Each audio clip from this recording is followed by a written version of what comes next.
وألزم أعداءك الحجة مع ما لك من الحجج البالغة على جميع خلقه. اللهم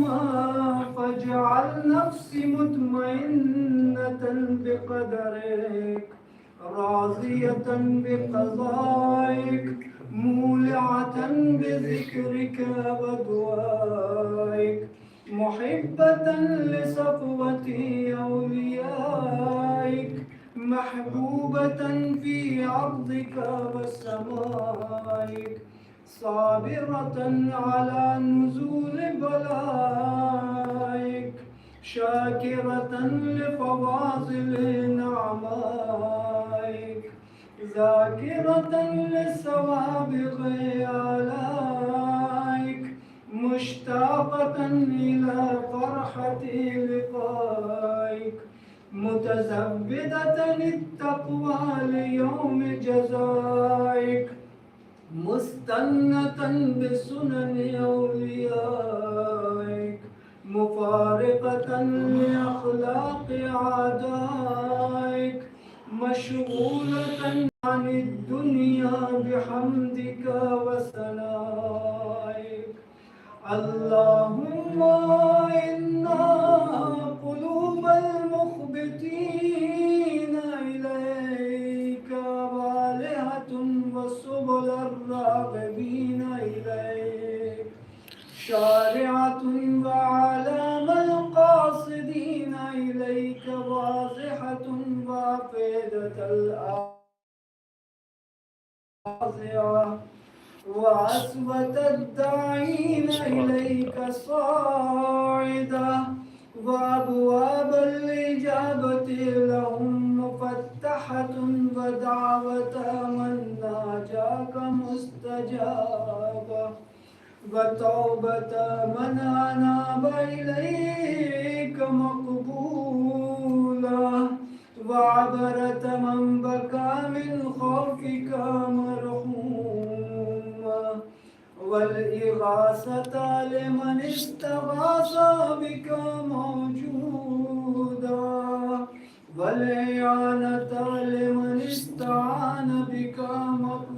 مقبولا وعداتك لعبادك منجزة وزلل من استقالك مقالا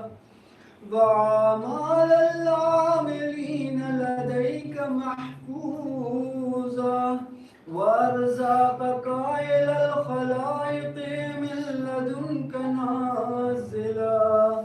وأوعد المزيد إليهم واصلا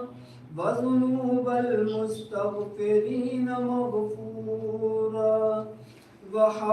وحوائج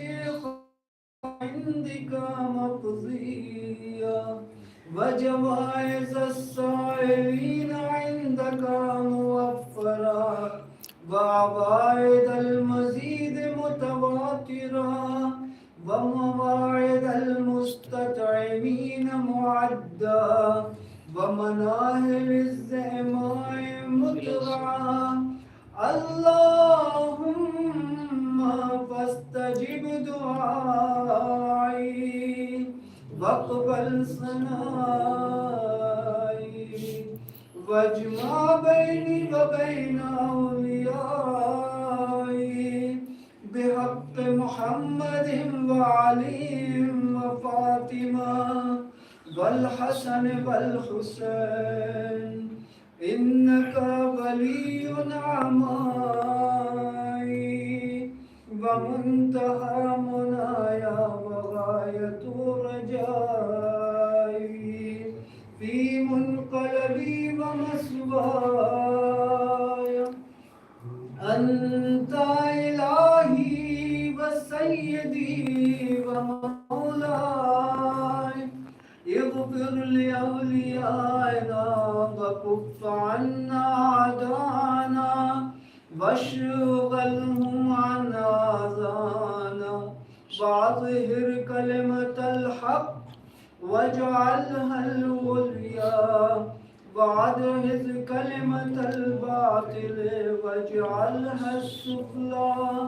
إنك على كل شيء قدير. اللهم صل على